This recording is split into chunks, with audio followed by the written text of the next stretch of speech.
All right, man. Good morning. Monday, September 14th. You guys are now rocking with the best. Welcome to the Best of Seven Sports Talk. I'm Seven Mitchell. I got the big homie KB in the building as always joining me. KB, what's happening, G? What's good, Seven? What's up, world? Oh, Let's get it man. popping this morning. Unbelievable action-packed day. We got so much to recap and review this morning, man. The NFL Week 1, the NBA playoffs, the Clippers and the Nuggets are now going to Game 7. Our Lakers are already waiting in the Western Conference Finals. The Eastern Conference Finals is a done deal as far as who's going to be in it, man. We got a lot to really bust down this morning. Hell yeah. Shit, it's crazy. Nuggets about to make history, man. You think so? Yo, if they come back from 2-3-1s in the same season, that's history. That's bananas. That's bananas. And Doc Rivers is responsible for so far. I think he's already had two series where he was up 3-1 and he blew it. I know Yep, he blew a 3-1 the Clippers against Houston, and he blew a 3-1 with the Magic against Detroit in when 03. When he had Tracy McGrady. T-Mac when he was fire. Yes.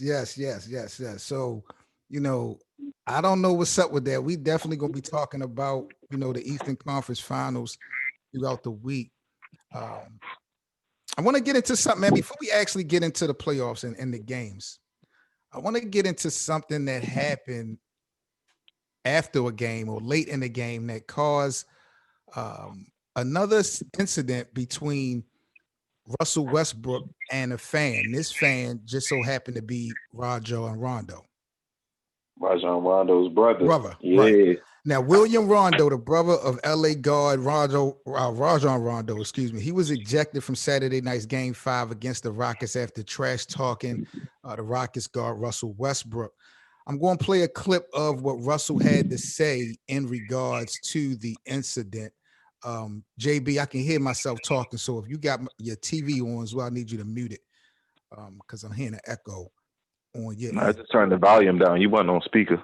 Okay, all right. So I'm about to play a clip of Russell Westbrook and his response to what happened between him and Rajon's brother, William Rondo.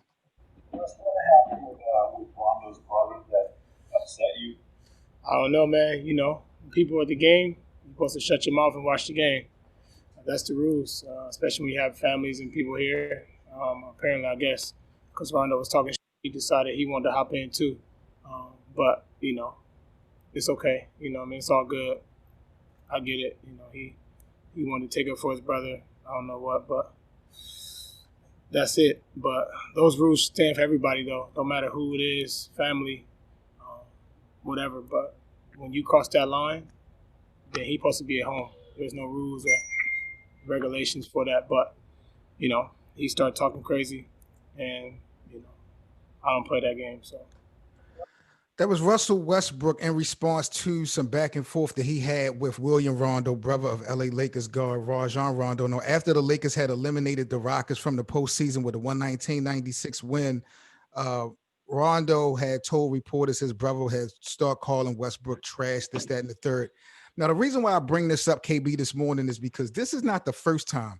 This is probably the third straight year. And I think even in the postseason, it may be a mixture of the regular season and the playoffs, but Russell Westbrook is starting to have a lot of incidents with fans. Every year we see him getting into it with a fan that winds up getting rejected. We had the incident last year in Utah, I believe. I think there was an incident the year before that. Russell you notice all this time, right? When Russell Westbrook get into it with other people, notice that the team he's on is losing. Notice that, right? It's always that. And in these post-game interviews, Russell, I remember when he had got hurt by Golden State a few years back, he got undercut. He always talks savage and gangster in his interviews, talking about how he don't play that shit. He gonna get somebody back. But I've never actually seen Westbrook actually get no get back or really put in no work when it come to some revenge. What's your thoughts on these altercations happening between Russ and the fans? And do we got to look at Russell Westbrook like maybe he is doing a little bit too much in these equations? Russell Westbrook is problematic, like to his teammates, to his team, to everybody. Like Russell Westbrook, he's a great player, but he's not a winner. You know, you get what I'm saying? Like this man averaged a triple-double just to get washed in the first round twice. So, you know, like I feel like then you just got eliminated off scoring only 12 points when your team really needed you. So I feel like as a fan, I mean, fans could say whatever the hell they want.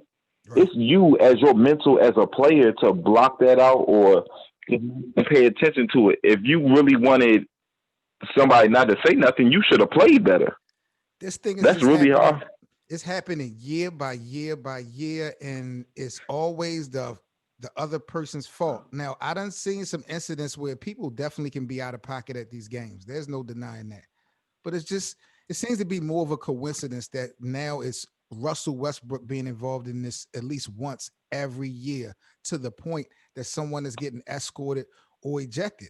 And in this situation, I mean, he was called trash and he was told bye-bye, but does that really warrant you losing, you know, your seat? I know there's rules and all that, but I just think Russell be taking stuff so far, especially because they be losing. He's so extra.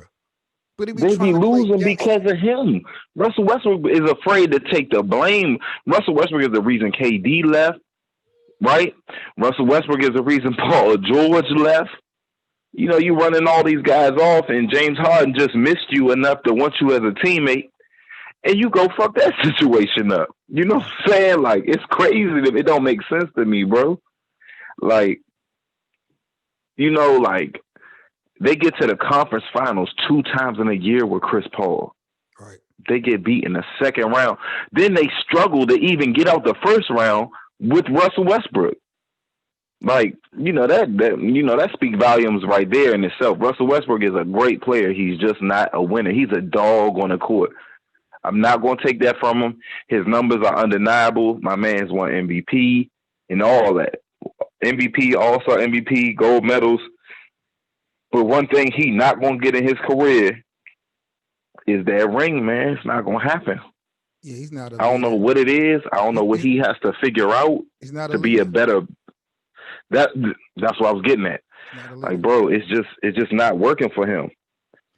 Now the Lakers won this thing in 5 games. We on to the Western Conference Finals. Are you surprised that the Lakers got 4 straight after the first game loss? No, sir. We just seen what they just did to Portland, bro. Yeah, but Houston and Portland, 2 different teams. I told you that from the beginning. Nah, remember I told you. I feel like Portland could have beat Houston as well. Portland could have beat Houston or OKC, whoever they stood in front of in that series. If they played either one of them, Portland would be in the second round. Not without Dame. Remember, Dame got hurt. I don't think Portland would have stood a chance against anybody. Facts. Dame did get hurt in Game 3. Yeah. So let's keep things in the Western Conference, because this is really where things got interesting when it came to the NBA over the weekend. Now, flights home from the NBA bubble are planned whenever the team is on the cusp of elimination, just in case it's needed. But the Denver Nuggets is in no hurry to board this plane. The never say die Denver Nuggets pulled off another season-ending comeback with rallying 19 points down in 22 minutes in the second half to beat the LA Clippers, and they now have forced a Game 7. Jokic had 34 points, 14 boards, and 7 assists as the Nuggets topped the Clippers 111-98 on Sunday, evening up the score, putting all the pressure on Kawhi. KB, what do we have here in this Western Conference? Because the game has changed now. Facts, ladies and gentlemen, we are on the verge of the greatest upset of all time. Oh my goodness. It could be that. We are potentially on the verge of maybe the greatest upset of all time. You have a reigning finals MVP, and you have a person who finished top 5 in MVP voting last year on the same squad that already made the playoffs. They lost in the first round last year, but them 2 additions made that team so much greater. And now you struggle with the Mavericks, and now you on the verge of getting eliminated by the Nuggets. Like, what does this say about Paul George and Kawhi's legacy as far as great players? When you can't beat a Nuggets, you beat the Mavericks, but you a Nuggets team that just went 7, and I really feel like they only lost game 1 because they was gassed from going crazy against Utah. And this is hit. The Noble team has got a 3-1 comeback 2 times in the same season. Even though it should never get to that, but the fact that they even get to this point is amazing to me. Denver does not look gassed. So I believe that they could actually pull it off. If I looked at that team over the weekend and felt like they put all their energy out on the line to win game 6 and they just not going to have enough for game 7, I would probably edge the Clippers to get this game 7. But Denver does not look gassed at all. Actually, they look motivated. The Clippers kind of remind me of San Antonio after that game 6 loss in 2013 when Ray Allen hit that shot and just how out of it they was in game 7. Like, I looked at the Clippers. I'm not going to do too much talking because, see, everybody praised Kawhi and all that all year. They put LeBron on a back burner. They tried to say the Clippers was the new team in LA and all this other crap. I'm not going to go in this morning. All I'm going to say is, Kawhi, you better win. You better win game 7, point blank, period. If Kawhi Leonard does not win game 7, I don't want to hear any comparisons ever about him being the best player in the NBA or him being in the stratosphere of LeBron James. This is it. Yeah. This is it. Because LeBron wouldn't lose to no Nuggets, bro. LeBron just would not lose to the Nuggets. I don't even want to disrespect the Nuggets like that. And usually we should be talking about what the Nuggets did instead of what the Clippers didn't do. But my thing is that people have put Kawhi on a pedestal all year long. And now he's going to have to eat some crow. They were up 3-1, and now they getting pushed to the limit. Yeah, because it's just like when LeBron get that get that 3-1, he closed it out, bro. Like, he look at his record in closeout games. Right. Kawhi, like,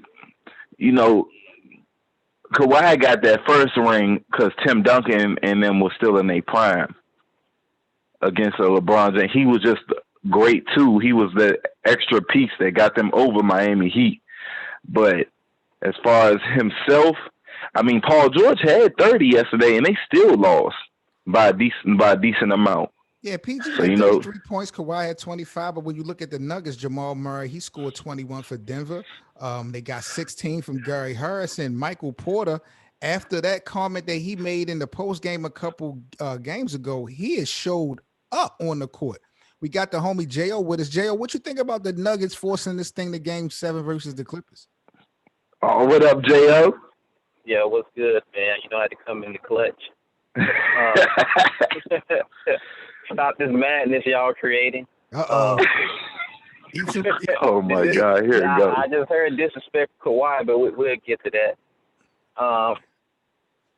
Denver, man, Clippers. They just totally choking, man. Bad defense, bad offense, bad coaching, the whole 9. Yeah, I know I think Kawhi the best player, but he's been anything but the last couple of games. And I just don't know.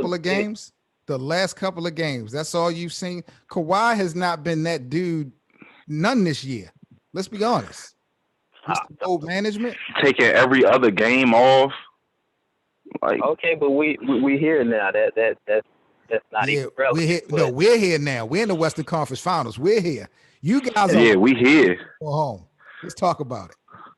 Well, still, I still have Clippers winning it all, but this right here is looking bad because Clippers, they offense outside of Lou Williams is the third scorer, but really Denver had more guys, more explosive scores than them overall.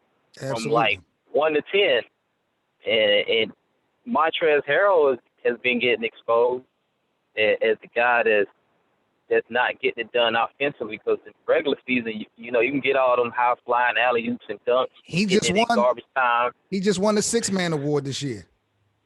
Right. I He thought just that was, won the I Lou thought, Will Award. He just won the well, I award. thought that Maybe was bogus. as But you see, it's bogus. I thought Schroeder from OKC should have won that. But What you think about the Joker's performance? Because the Joker is on his game, man. Jokic is hitting threes. He's passing out. He's like a floor general out there at a center position. man, he's doing one-legged step back like Larry Bird. Yo, that was crazy. Yo, man, he's bringing an element to the game I never seen at the center spot. So he's exposing Zubac or Zubak, Zubek, whatever his name is. He's really taking him to town. I mean, that young guy don't have anything for him, and that's a concern. If LA get past Denver, what Anthony Davis is going to do with Zubac, we don't. It could be bad. What do you think about my Lakers? Were you impressed with what you seen in Game 5? How LeBron and AD put this thing together and closed the door on the Rockets? Yeah, man, get that fork and spoon together, man. That fork and knife, man. You gotta eat that crow, bro. Well, I mean, I thought they played well. The thing that was more glaring is Houston's size. Like that was one of the worst trades of the year, was getting rid of Capella for Covington, when you know you need a big guy to guard Anthony Davis. But I know y'all don't want to talk about Anthony Davis, so let's talk about LeBron. I don't know, man. LeBron, man, like, he played some great ball in that series. I think he played better against the Rockets than he did against the Blazers, actually. Blazers, he was kind of up and down in that series. But see, we're not going to do that. We ain't going to do that. You bring up the King name, you're going to put some respect on it, J.O. He's been playing better than anyone in the bubble. LeBron is the MVP right now. Who's playing better in this bubble than LeBron James? Right, because the second person that was running up for MVP just choked. Jimmy Butler's having a pretty good run, but well, it was Kawhi into the past few games. No, it wasn't, man. No, it wasn't. Kawhi had one good game. Kawhi had one good game versus Dallas and one good game versus Denver. Stop. No, he was putting up like 32 a game, but it was Kawhi. But I have to be honest, right now, you have to say LeBron. He has performed. He performed more higher. It's like each game he's getting his performance is starting to get better. Although I think Houston was perfect for him. Houston don't have any rim protection. You can't play against LeBron with a rim protector. So the Clippers, I think LeBron will have a similar dominance against Denver if he plays Denver. But I don't see him doing that against the Clippers, obviously. But I don't know, man. Like if Clippers lose, I think the Lakers is definitely the favorite. Only team that may get them some trouble is Celtics. I think they'll run through Miami. Lakers the favorite regardless. Lakers are the favorite regardless. Stop it, man. Just stop Facts. it. Just stop the hate. Just stop the hate. But that's a huge if. Well, it's not a huge if because Clippers looking bad. If the Clippers get put out, LeBron should be the favorite to win against the East.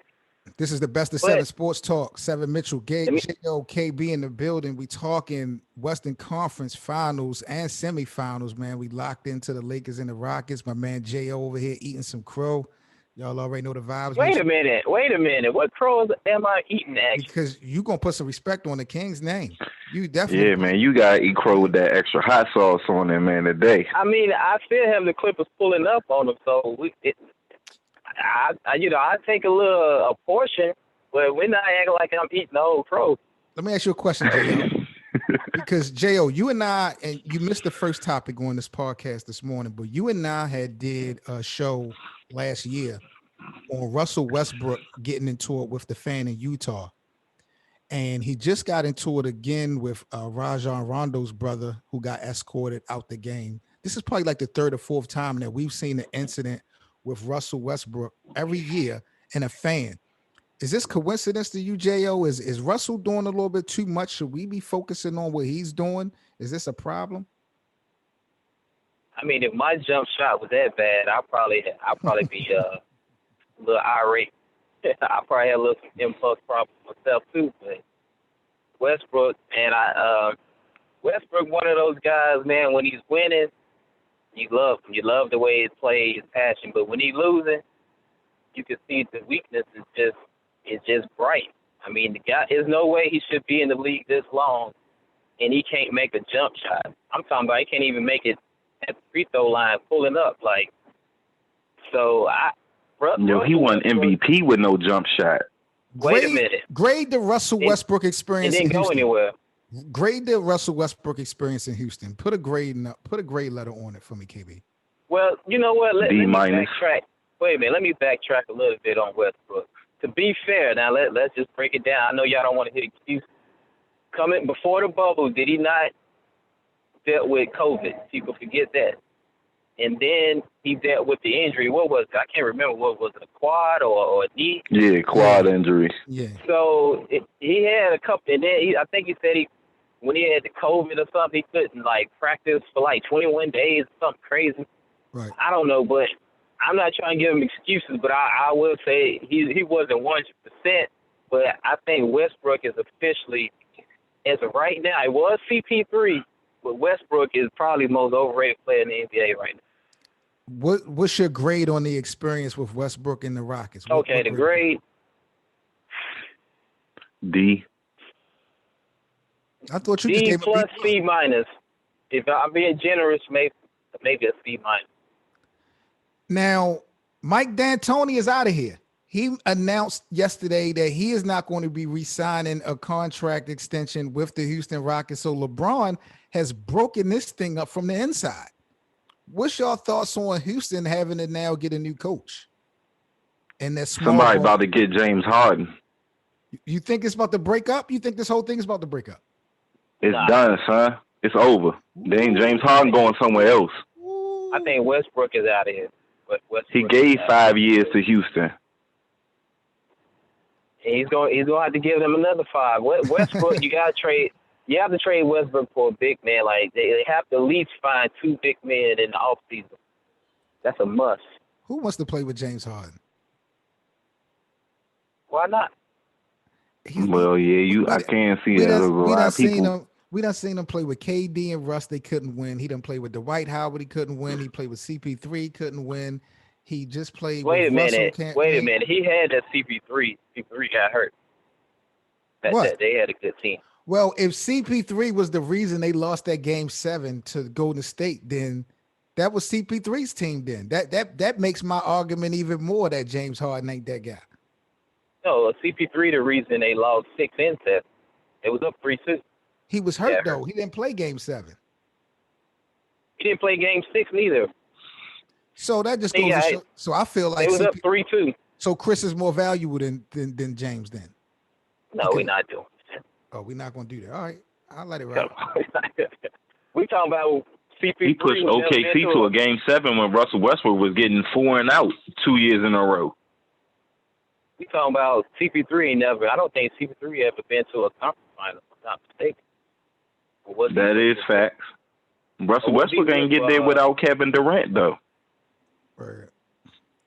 This is the first time. This is the first series he ever won since KD left OKC, and barely got out of that by the skin of his teeth. They only beat OKC by 1 point, 103-102.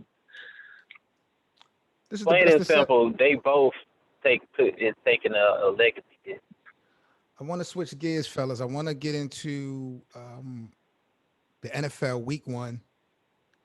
Couple things happened that we got to see and witness. We got to see Cam play in a New England uniform. We got to see Tom Brady play in Tampa Bay. Most notably, last night, Dak Prescott, the Dallas Cowboys. Now, Dak threw to Michael Gallup, had found his target down the sideline and had put Dallas in position inside the 20 to kick the game-time field goal with 21 seconds left Sunday night against the Rams in the debut of the SoFi Stadium. Now, the people are saying that the Cowboys got robbed last night. They took this 0-1 loss. We know Dak is playing on a franchise contract.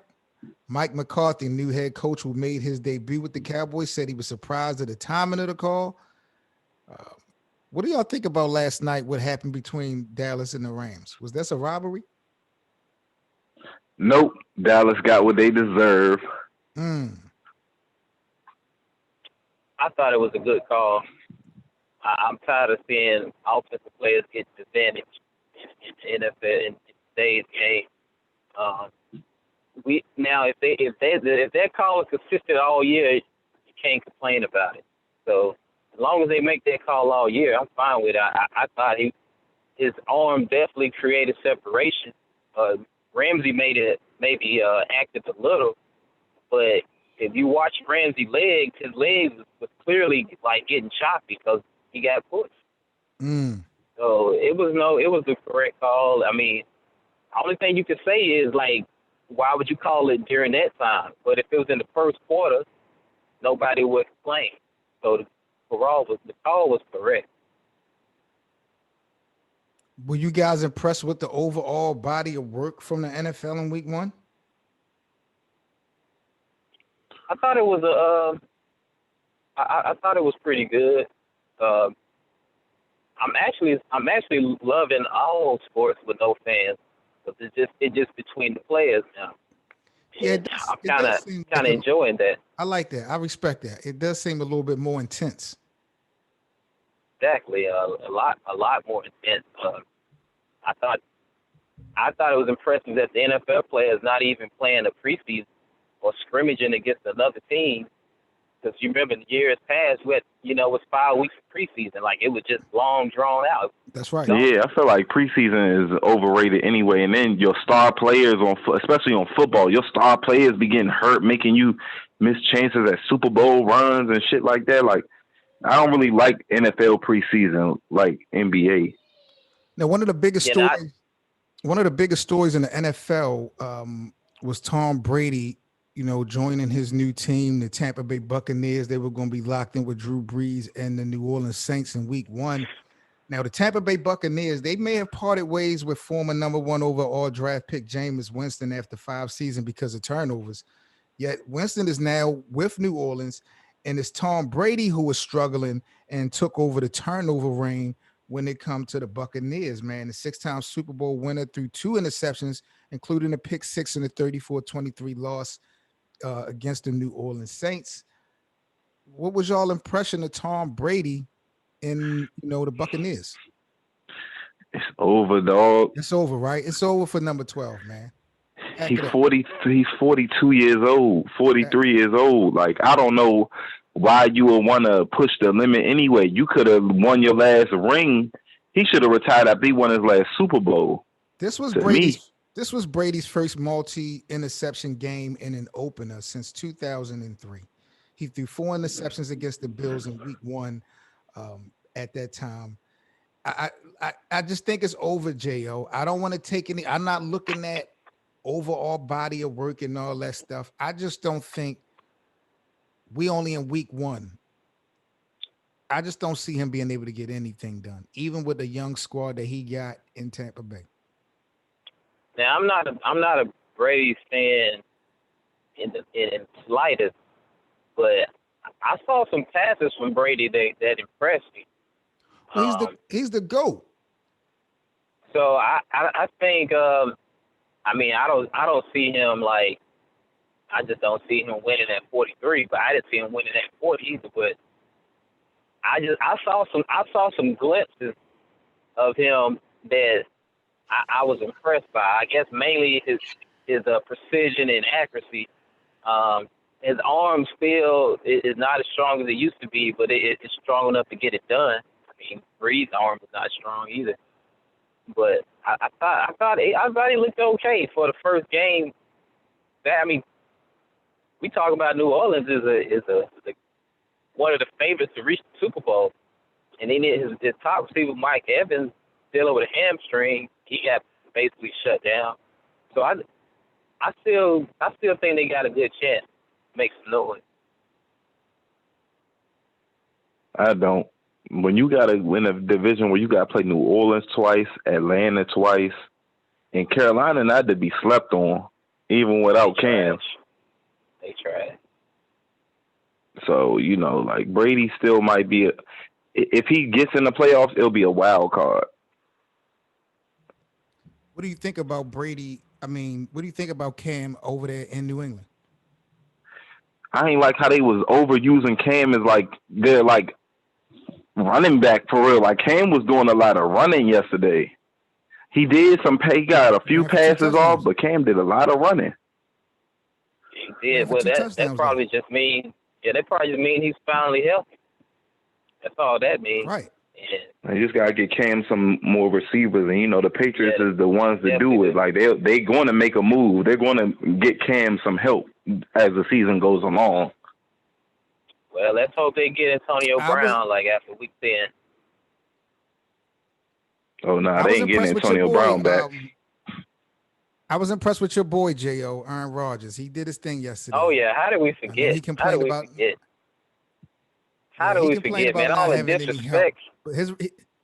No. It ain't no disrespect because he was a crybaby in the offseason. He cried and complained. He went into the front office and said that he needed some help. His wide receivers bailed him out yesterday. Man. Those guys played good yesterday. He did. But he did need some help, though. He needs some help. Minnesota, man, no one in the like NFL rookie can do it by quarterback. himself. No one in the NFL can do it by himself. But he's got a team. He got a good running back. I do feel like this about high-paid quarterbacks. When they be saying they need some help, y'all got to take a little less cheese off the top so they can go get you that. You could take the 100, but you taking like 150, 160. They got to go ahead and get you. These organizations need a little bit more resources to go get that for you. Nah, we're not doing that. No way. I ain't taking no pay cut. You out your mind. We talking about owners who got billions of dollars. Let these guys restructure someone else's contract to stand at the salary cap. I am not. Man, Jordan took pay cuts to get the Bulls help. So why wouldn't Aaron Rodgers go? Jordan always was getting 30 something million. Like what type of pay cut was Jordan getting or taking? Who was he taking a pay cut for? Mind you, Scottie Pippen was the 107th highest paid person in 92. Jordan wasn't taking no pay cuts for nobody. What you talking about? Tom Brady, the one that take pay cuts for people. Nah, Jordan's contract wouldn't. No, he wasn't taking. Jordan ain't start getting paid till his last couple years in the league. Yeah, he wasn't getting. Jordan was never taking no. Jordan wasn't never getting no pay cuts for no. He wasn't taking pay cuts. But him and Pippen took a pay cut for them to get Dennis Rodman. Nah, he didn't take pay cuts, but he just had a low paying contract, but. He was making so much money off before it didn't matter. It's low. I was about to say it's low paying compared to now because the contracts are different. But he was getting the biggest contracts back then in the 90s. Nah, he was getting hella endorsements too. Late 90s. I'm not talking about off. I'm not talking about off the court. Who was getting paid higher on the court than Michael Jordan in the 90s? Nobody. Shaq was getting paid more. No. Chris Shaq, Webber. I'm pretty sure Shaq, when he was in Orlando, was getting paid more than Jordan. Yeah, he was getting paid more than Jordan. Listen to what y'all saying. That era was after Jordan's era, or at the end of Jordan's era. No. Shaq came in like 92, 91. Shaq came when Jordan first started winning rings. Look, Jordan started winning rings in 91. What you talking about? Where y'all coming up with these unreal numbers? And just go back and look at the numbers. Like $5 million a season. He was making like Shaq didn't get paid until he went to LA. No, his rookie contract. You remember back then, it wasn't no salary cap. You can't make but so much off a rookie contract. No, you not back then. That didn't take into place until like 99, 2000. In that lockout season. We all got Google right here. Exactly. Yo, when Jordan won his first championship, he wasn't even in the top 5 players in the league. I got it 91 when Jordan won his first ring. Patrick Ewing, Hakeem Olajuwon, Charles Barkley, Chris Mullin, and Isaiah Thomas was making more money than Michael Jordan. Michael Jordan is number 8 on the list. Larry Johnson got drafted. 91. He had the biggest contract. That's the first year out of 6 years. So what happened the next year? Where was he at the next year and in the third year? Yeah, but 91 was when Jordan already won scoring champ a couple times, 2 MVPs, we talk about defensive player of the year. We talk about the rings. That was his first chip. Forget all the individual accolades. That's nothing. Yo, Danny Ferry was making more money than Michael Jordan. He's number 7. That's crazy to me. That doesn't make sense, bro. Larry Johnson had the biggest contract in NBA history. That draft. That's a fact. When? When he got drafted, he had like a 12-year deal or something. Wow. 12 he was making years? like, it was something crazy like that. Yeah, it was something crazy like that. That's not crazy though, bro. 12 years? I'm saying annually he was making more than Jordan, because back then that's why Shaq and Chris Webber didn't play together, because Orlando couldn't pay him. What's 12 times 30? He was making like $7 million a season. That's 360. That's 360. You trying to tell me that Larry Johnson was making his contract was for $360 million? No, he was making like $7 million a year, which was like they were like the highest in the league at that time. Jordan was making like $5. Wait a minute. All right.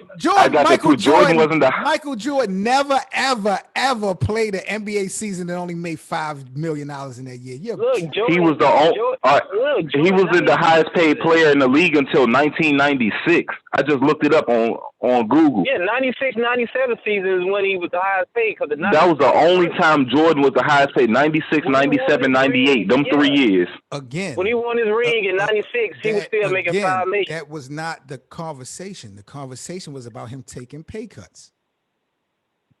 And he wasn't getting cheese like that in the league. You said that he was getting. You said he was taking pay cuts. You said that though. You said that. Well, the Bulls was all right. Well, the Bulls was just finessing, man.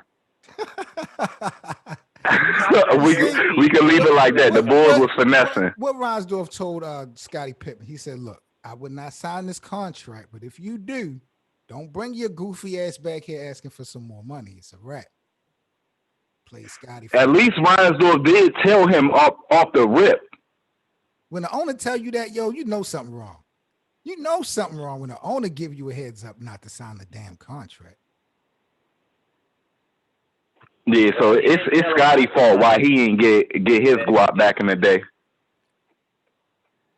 Scottie was going through the struggle. That's great.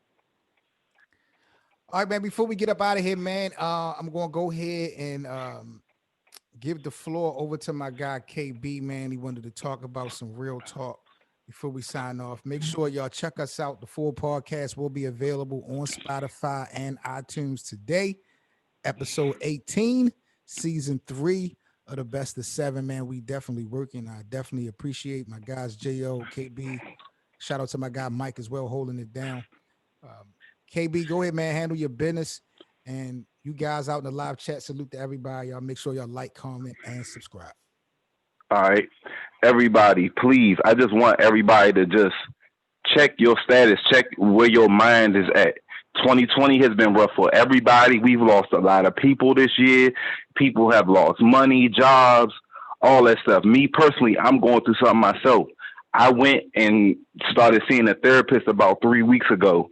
Like if you seeing people getting killed on TV and they just broadcasting it like it's a sitcom, you know, I know that is mentally stressing you guys. Like, so if you need to, please, everyone, seek help, go talk to someone.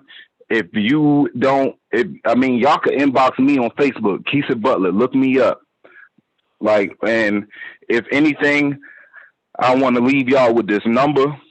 So, you know, you could call. It's 1-800-888-1965. If you guys are going through anything, please, man, listen. I know it gets rough out there.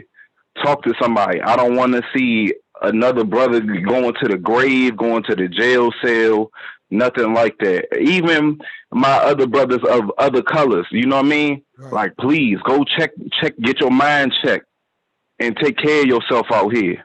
Like, that's all I wanted to say, y'all. That's real talk. That's boss talk, man. Definitely appreciate that, KB. Let me ask you, did you wrestle with the decision to, you know, seek out somebody to speak to? Like, how long did you go back and forth before you decided to talk to someone, professional about what was going on?